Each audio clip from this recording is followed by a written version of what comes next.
नमस्कार दोस्तों, crime story channel पर मैं राजेश आपका स्वागत करता हूं। दोस्तों, आज मैं आपको अपराध की जिस वारदात के बारे में बताने जा रहा हूं, वो वारदात मुंबई महाराष्ट्र में हुई थी। तो चलिए दोस्तों, जानते हैं इस वारदात के बारे में। सुबह के यही कोई 3:30 बजे मुंबई के डोमेस्टिक एयरपोर्ट परिसर में स्थित थाना विलेपार्ले पुलिस को इंदिरा कूपर अस्पताल से सूचना मिली कि एक युवती की हत्या करके उसके शव को जला दिया गया है। उस समय ड्यूटी पर तैनात इंस्पेक्टर महादेव ने इसकी सूचना की तुरंत डायरी बनवाई और अपनी टीम को लेकर घटना स्थल के लिए रवाना हो गए। इंस्पेक्टर महादेव निवालकर जिस समय सहयोगियों के साथ अस्पताल पहुंचे थे, डॉक्टरों की एक टीम युवती के शव का निरीक्षण कर रही थी। युवती के साथ आए लोग अस्पताल परिसर में ही मौजूद थे। उनके बीच मातम का माहौल था। महादेव निवालकर ने देखा युवती का चेहरा बुरी तरह से जला हुआ था। पूछताछ में पता चला कि मृतका का नाम श्रद्धा पांचाल था। वो फिजियोथेरेपिस्ट थी। डॉक्टरों के अनुसार श्रद्धा की हत्या 1 से 1.5 घंटा पहले गला घोटकर की गई थी। उसके दोनों पैरों पर खरोच के निशान थे, जिससे आशंका जताई गई थी कि हत्या के पूर्व उसके साथ मनमानी भी की गई थी। डॉक्टरों से बातचीत के बाद महादेव निवालकर ने मृतक श्रद्धा के साथ आए लोगों से बातचीत शुरू की। घर वालों से तो उस समय कोई खास जानकारी नहीं मिल सकी, क्योंकि उस समय वे कुछ बताने की स्थिति में नहीं थे। साथ आए पड़ोसियों ने जो बताया था उसके अनुसार मामला काफी संदिग्ध था। पड़ोसियों ने रात 2:30 बजे के आसपास श्रद्धा के कमरे से धुआं निकलता देखा था। तब उन्हें लगा था कि ये धुआं शायद एयर कंडीशन से निकल रहा है। लेकिन आधे घंटे बाद जब श्रद्धा के घर वालों के रोने चीखने की आवाज आई, तो पता चला कि वो धुआं एसी से नहीं बल्कि श्रद्धा के कमरे से निकल रहा था। किसी ने श्रद्धा की हत्या करके उसके शव को जलाने की कोशिश की थी। पड़ोसी भागकर वहां पहुंचे तो कमरे की लाइट नहीं जल रही थी। टॉर्च की रोशनी में उन्होंने जो दृश्य देखा वो दिल को दहला देने वाला था। कमरे के बीचों बीच श्रद्धा का अधजला निर्वस्त्र शव पड़ा था। उसकी जीन्स से उसका गला कसा हुआ था। पड़ोसी दीपक और सचिन ने जल्दी से जीन्स हटाई और उपचार के लिए उसे इंदिरा कूपर अस्पताल ले आए। डॉक्टरों ने उसे मृत घोषित कर इस बात की सूचना थाना विलेपार्ले पुलिस को दे दी। महादेव निवालकर ने मामले की प्राथमिक कार्रवाई निपटाकर शव को पोस्टमार्टम के लिए भिजवा दिया। ये दिसंबर 2016 की बात थी। अस्पताल की कार्रवाई निपटाकर महादेव निवालकर सहयोगियों के साथ घटना स्थल पर यानी श्रद्धा के घर पहुंचे। श्रद्धा पांचाल मकान की ऊपरी मंजिल पर बने कमरे में रहती थी। उसी कमरे में उसने सोने से लेकर पढ़ाई तक का इंतजाम कर रखा था। लेकिन फिजियोथेरेपिस्ट होने के बावजूद भी वो समय की पाबंद नहीं थी। उसके आने जाने का कोई निश्चित समय नहीं था। घर वालों को किसी तरह की तकलीफ ना हो, इसके लिए श्रद्धा ने अपने कमरे की सीढ़ी घर के बाहर से बनवा रखी थी। इसलिए वो जब भी देर से घर आती थी सीधे अपने कमरे में चली जाती थी। अगर कभी वो सहेलियों के घर रुक जाती थी तो घर वालों को बता देती थी। महादेव निवालकर श्रद्धा के कमरे का निरीक्षण करने लगे। उसके कमरे की सारी चीजें बिखरी हुई थी। अलमारी के भी दोनों पट खुले हुए थे। उसके अंदर का सारा सामान बिखरा पड़ा था। कमरे में बिखरे किताबों के पेज जले हुए थे। इससे पुलिस को लगा कि किताबों के पन्ने फाड़कर श्रद्धा की शव को जलाने की कोशिश की गई थी। महादेव निवालकर घटना स्थल का निरीक्षण करके आस पड़ोस वालों से पूछताछ कर रहे थे कि जोन 8 के डीसीपी वीरेंद्र मिश्र, एसीपी प्रकाश गवाड़े, थाना प्रभारी लक्ष्मण चौहान भी वहां आ गए। इन्हीं अधिकारियों के साथ फॉरेंसिक टीम और क्राइम ब्रांच यूनिट 8 के अधिकारी भी आ गए। फॉरेंसिक टीम का काम निपट गया तो अधिकारियों ने भी घटना स्थल का निरीक्षण किया। अधिकारियों के जाने के बाद महादेव निवालकर भी थाने लौट आए थे। उन्होंने श्रद्धा के घर वालों की ओर से हत्या का मुकदमा दर्ज कर मामले की जांच शुरू कर दी थी। चूंकि मामला दुष्कर्म और हत्या का था, इसलिए पुलिस हत्यारे को जल्दी से जल्दी गिरफ्तार करना चाहती थी। हत्यारे तक पहुंचने के लिए पुलिस ने श्रद्धा के घर वालों से गहराई से पूछताछ की, लेकिन उन लोगों से कोई खास जानकारी नहीं मिल सकी। इस पूछताछ में पुलिस को सिर्फ इतना ही पता चला था कि उस रात श्रद्धा 9:30 बजे घर आई थी। 10 बजे घर वालों के साथ उसने खाना खाया था। फिर उसकी 2 सहेलियां पूजा उर्फ पल्लवी और चैताली मुखर्जी उससे मिलने आ गई थी। कुछ देर तीनों बातें करती रही। उसके बाद वे बाहर चली गई थी। इसके बाद वो कब कमरे पर आई घर वालों को नहीं पता चला। महादेव ने श्रद्धा की दोनों सहेलियों को थाने बुलाकर पूछताछ की तो पता चला कि वे श्रद्धा की जिगरी सहेलियां थी। वे आपस में अक्सर मिलती रहती थी, कभी कभी एक दूसरे के घर रुक भी जाया करती थी। उस दिन रात को वे श्रद्धा के यहाँ आई तो थोड़ी देर घर में रुककर सभी एटीएम पर पैसे निकालने चली गई। वहां से आकर 12 बजे तक दोनों श्रद्धा के कमरे पर बातें करती रही। श्रद्धा को नींद आने लगी तो दोनों उठी और श्रद्धा से दरवाजा बंद करने को कहकर दरवाजा उड़काकर चली गई थी। श्रद्धा की दोनों सहेलियों से भी हत्यारे तक पहुंचने का कोई सुराग नहीं मिला था। इसके बाद महादेव निवालकर ने अपना ध्यान श्रद्धा की क्लिनिक पर केंद्रित किया। श्रद्धा फिजियोथेरेपिस्ट थी, ऐसे में उसके यहाँ हर तरह और हर उम्र के लोग आते थे। उनमें कुछ ऐसे भी रहे होंगे जो श्रद्धा को पसंद करते रहे होंगे, क्योंकि श्रद्धा आधुनिक फैशन परस्त और खुले विचारों वाली युवती थी। वो हर किसी से खुलकर बात करती थी। ऐसे में कोई ऐसा भी रहा होगा जो उसके प्रति आकर्षक हो गया होगा। श्रद्धा ने उसे नजरअंदाज किया होगा, जिसकी वजह से बात दुष्कर्म से हत्या तक पहुंच गई होगी। यही सोचकर पुलिस ने श्रद्धा के क्लिनिक और उसके यहाँ आने जाने वालों के नाम, पते तथा टेलीफोन नंबर लेकर गहराई से जांच की, लेकिन कोई भी ऐसा आदमी नहीं मिला जिस पर शक किया जाता। इस तरह मामला धीरे धीरे जटिल और पेचीदा होता जा रहा था। ऐसे में परिस्थितियां कुछ ऐसी बनी कि पुलिस को श्रद्धा के घर वालों पर ही शक हो गया। पुलिस को लगा कि श्रद्धा की हत्या एक सोची समझी साजिश के तहत की गई थी, जिसमें घर वाले ही शामिल है। वे श्रद्धा की किसी कमजोरी को छिपाने की कोशिश कर रहे हैं। यही सोचकर पुलिस पूछताछ के लिए श्रद्धा के एक मुंह बोले भाई तथा घर वालों को थाने ले आई। इस बात की भनक जैसे ही मीडिया को लगी, उन्होंने श्रद्धा के घर वालों का जीना दुर्भर कर दिया। अपनी टीआरपी बढ़ाने के लिए इलेक्ट्रॉनिक और प्रिंट मीडिया ने इस मामले को तिल का ताड़ बना दिया था। जिसके जो मन में आया वो खबरों को रंगीन और चटपटी बनाकर नोएडा के आरुषि हत्याकांड से जोड़कर अनाप शनाप खबरें पेश करने लगे। मीडिया ने श्रद्धा के माँ बाप को गुनाहों के कटघरे में खड़ा कर दिया था। यही नहीं, श्रद्धा के चरित्र को भी जमकर शर्मसार किया गया।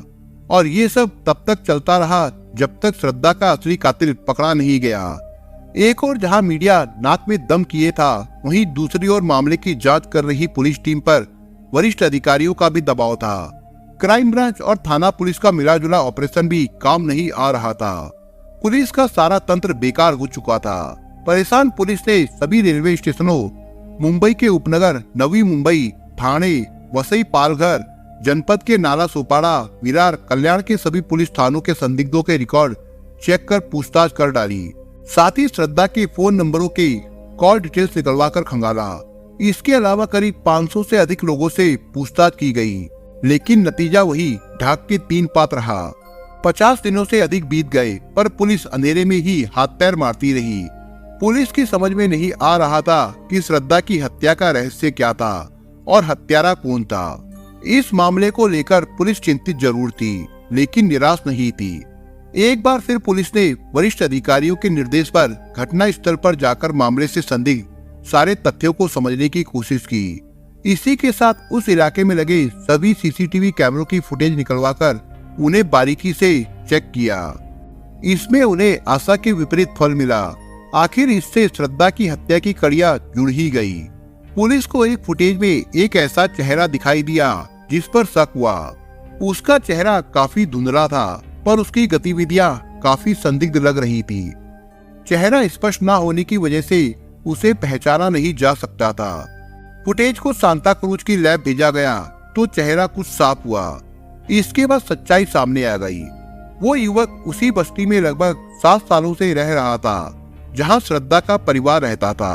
उस युवक का नाम देवाशीष धारा था। पुलिस उसकी तलाश में लग गई। वो जिस मकान में किराए पर रहता था, मकान मालिक ने बताया कि वो 8 जनवरी 2017 को कमरा खाली करके अपने गांव चला गया था। पुलिस ने इस मामले में देर करना उचित नहीं समझा। वैसे भी अभियुक्त उनकी पहुंच से काफी दूर निकल चुका था। थाना पुलिस ने इस बात की जानकारी वरिष्ठ अधिकारियों को दी। इसके बाद अधिकारियों के निर्देश पर पुलिस की एक टीम पश्चिम बंगाल स्थित देवाशीष के गांव के लिए रवाना हो गई। पुलिस को उसका पता मकान मालिक से मिल गया था। देवाशीष के गांव गई पुलिस टीम ने स्थानीय पुलिस की मदद से उसे गिरफ्तार कर लिया। उसे वहां की अदालत में पेश करके प्रोडक्शन वारंट पर मुंबई लाकर अधिकारियों की उपस्थिति में उससे पूछताछ की गई। तो पहले वो खुद को इस मामले से अनभिज्ञ बताता रहा, लेकिन जब पुलिस ने थोड़ी सख्ती की तो वो टूट गया और उसने अपना अपराध स्वीकार कर लिया।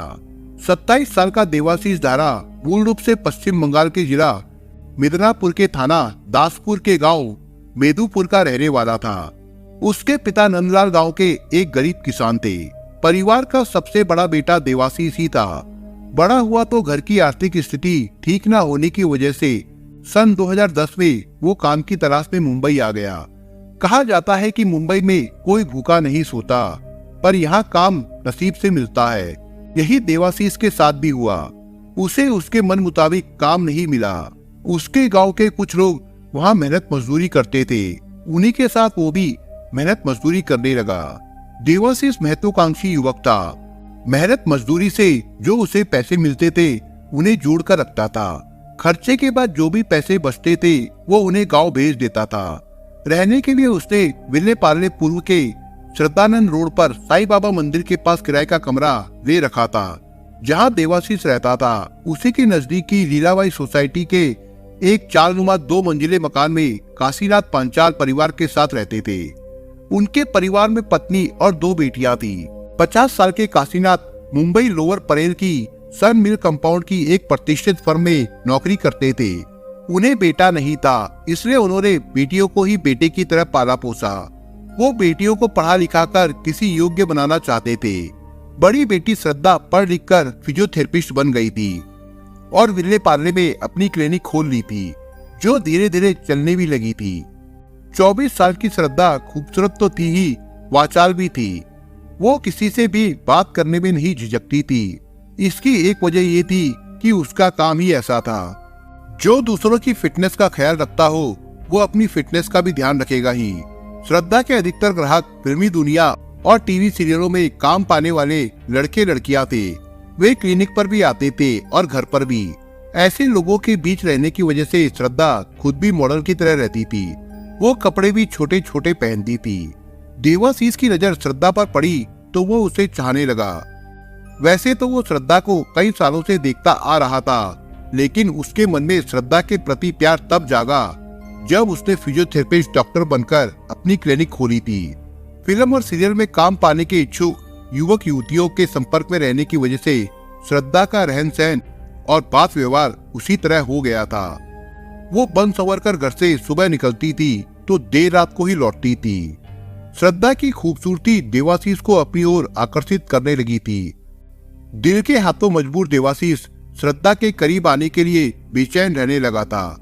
इसके लिए वो श्रद्धा का पीछा भी करने लगा था, लेकिन वो उससे अपने दिल की बात कह नहीं पा रहा था।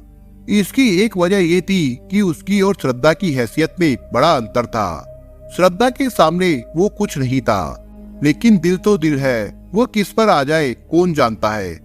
जब देवाशीष से रहा नहीं गया तो एक दिन उसने श्रद्धा से दिल की बात कह दी। भला श्रद्धा उसके प्यार को कहाँ स्वीकार करने वाली थी। उसने जो जवाब दिया वो देवाशीष के कलेजे में तीर की तरह उतर गया। देवाशीष को अपमानित कर श्रद्धा अपने काम पर चली गई और उसे भूल गई। उसने ये बात किसी को नहीं बताई।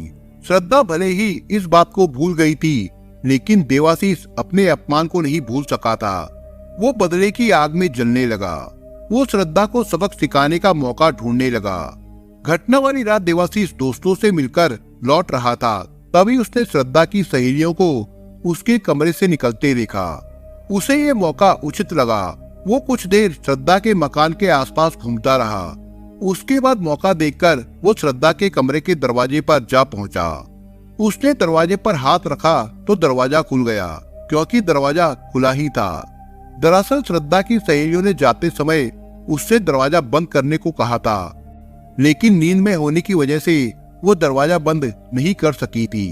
गहरी नींद में सो रही श्रद्धा को देवाशीष ने इस तरह दबोचा कि वो अर्ध बेहोशी की स्थिति में चली गई। उसी हालत में उसने श्रद्धा के कपड़े उतारकर उसके साथ दुष्कर्म किया और अपना अपराध छिपाने के लिए उसकी जीन्स से उसका गला घोट दिया। श्रद्धा मर गई तो अलमारी में रखी किताबें निकालकर उसने फाड़ा और उनके पन्ने श्रद्धा के शव पर रखकर आग लगा दी। आग जब तक जोर पकड़ती उसके कमरे की लाइट तोड़कर वो बाहर आ गया। बाहर आकर दरवाजे की कुंडी बंद की और फिर भाग गया। इस हत्या के बाद 1 महीने तक वो अपने दोस्तों के यहाँ रहकर पुलिस कार्रवाई के बारे में पता करता रहा। जब उसने देखा कि पुलिस हत्यारे के बारे में पता नहीं लगा पा रही है तो निश्चिंत होकर वो गांव चला गया, लेकिन वो बच नहीं सका और 2 फरवरी 2017 को पुलिस द्वारा पकड़ा गया। इंस्पेक्टर महादेव निवालकर ने पूछताछ करने के बाद देवाशीष के खिलाफ दुष्कर्म और हत्या का मुकदमा दर्ज करके उसे अदालत में पेश किया, जहां से उसे आर्थर रोड जेल भेज दिया गया था। दोस्तों, आप अगर चैनल पर नए हो तो आप चैनल को सब्सक्राइब करने के साथ कमेंट बॉक्स में इस कहानी के बारे में अपने विचार जरूर लिखिएगा। मिलता हूं एक नई कहानी के साथ, तब तक के लिए अपना ख्याल रखिएगा। धन्यवाद।